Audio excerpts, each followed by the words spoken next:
If ever there was a genre that I had a love-hate relationship with, it would be the shmup. And yes, I do like them, but whoa, do they hate me, and I suck at them. But wait, my dear friends, I actually enjoyed Hyper-5 a little bit more than I thought I would, and this is due to a few key elements that it got so right. So hit that like and subscribe button, and let's find out why. Okay, firstly, there's a distress signal, and yes, you have picked it up, and yes, as a lone pilot, you're going to be going in and sorting out this mess. So from the beginning, you can tell that the devs wanted to include all sorts of players, and that's why it's got two kind of like playable difficulties in a way.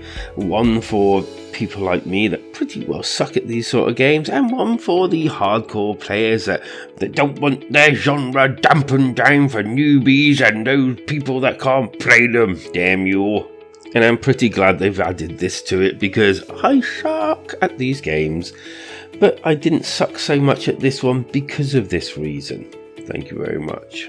As well as this, you do get to unlock other modes as you progress, like arcade mode becomes available and time trial for homage weapons. There's also a gallery that you can go in and check out all those enemies that you've been fighting. And this is done quite neatly in like a 3-dimensional type of way. The actual gameplay itself is kind of what you expect from a game like this.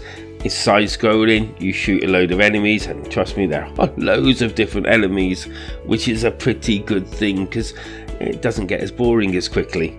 Let's put it this way, when I first started playing this game, I was kind of like, ooh, this is actually quite neat. And then when I got to the end of the first level, I was like, holy shit, this is pretty fucking good.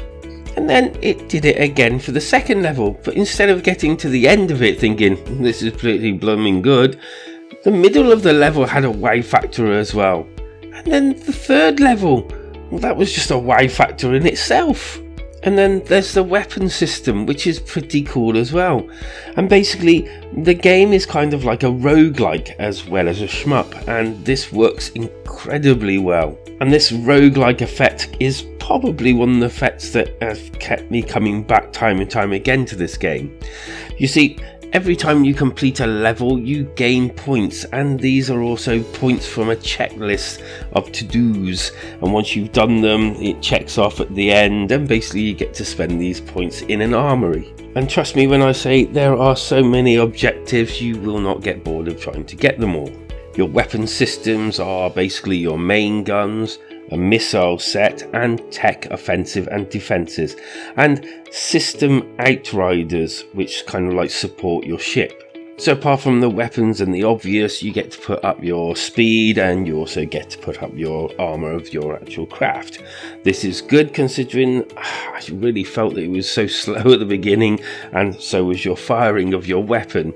Luckily enough, it does get easier the faster and the better your weapons are. But do not think it's going to be a walkthrough, because obviously the game gets harder the further you go. The weapons are actually quite varied, and I like the fact that you have more than one of them that you can use, and you can upgrade each of these weapons to do more damage, fire faster, blah blah blah. I also enjoyed the fact that you can take points that you spent on one weapon, maybe you're not using it anymore because it was one of the first ones, and then reassign them in a way to another weapon. And this kind of took away a need to grind in the game, which was a good thing. The game played really well on the Switch, and I really did have a lot of fun with this. There are so many wow factors, and the game just felt fresh and different. I guess the only real bugbears I really had with the game was the fact that sometimes, because of the perspective of the ship to the ground, you couldn't tell whether you could go through, as in over, or whether you were actually going to hit an object. And sometimes it's like the perspective would change, but you kind of like didn't change with it. Therefore, it was very confusing whether you're going to start hitting landscapes or not. However, I did like the fact that as you progress through the game, there are pickups and power-ups that you can pick up for destroying enemies, kind of like what you'd expect from a game like this. Extra health and weapon power-ups and the like, and I felt that the controls were really intuitive once you actually get used to them, and adding, kind of like drip feeding you the different weapons was a good idea, because obviously you get to learn the other weapons and the buttons, and then they kind of add in a few more, and then you get to learn them as well. So it's kind of like a slow progression, adding more buttons, i.e. weapons, as you progressed. The armory was a pretty cool idea, and I like how it's actually set out. I also like the fact that you can see what the actual weapons do. When you click X, it will actually show you like a demo of what the actual weapon is and will do. The whole game kind of dripped a quality I've not seen in these games before. I have to admit, I haven't played that many. It's not my genre or go-to genre, so before everyone starts saying, oh, it's in this and this, it may well be I've probably just not played it. The level designs were really, really well made, and yeah, I really enjoyed the fact that they were like underwater levels. The levels that had water, you can like dip yourself in the water, which is pretty cool. And there were some neat effects, like being shot by like a mech type thing, and when you get too close they try to punch you instead of shooting at you. That was quite neat. To like little details, like when you're firing your weapon, and if you got one of those weapons that fire downwards as well as other directions, it makes a mark as sort of like on the ground or a splash in the water. To other little details like damage to enemies when you're firing at them and bits falling off and the like, it just really adds the wow factor to it.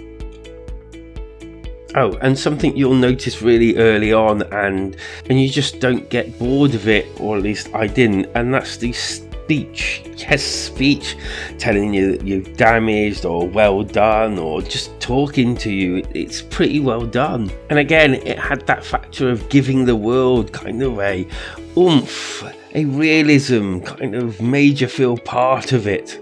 And with that, I think it's time to head on to the score of Hyper-5. And in short, I love this game, I really do.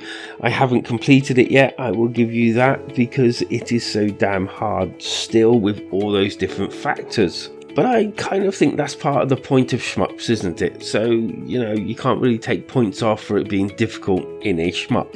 And just the fact there is so much to do here, and even after you finish the main campaign, you can go onto those time trials and you can go onto the arcade mode. It's just so much to do for my mind for such a reasonable price. And I'm going to give Hyper-5 a 8 out of 10. Just sheerly because I've had so much fun with this game and it's been such a joy to play. You can pick Hyper-5 up on the Nintendo Switch, and it's also available on Steam for a slightly smaller price. And I have to admit, I am kind of interested to see what the actual graphics look like on the PC, so I might go and check that one out as well. And so, thanks for sticking with me to the end of this review. I'd be honoured if you subscribe to the channel and also like this video. There's a link to our Discord below, so take care wherever you are, because life is better when we game together.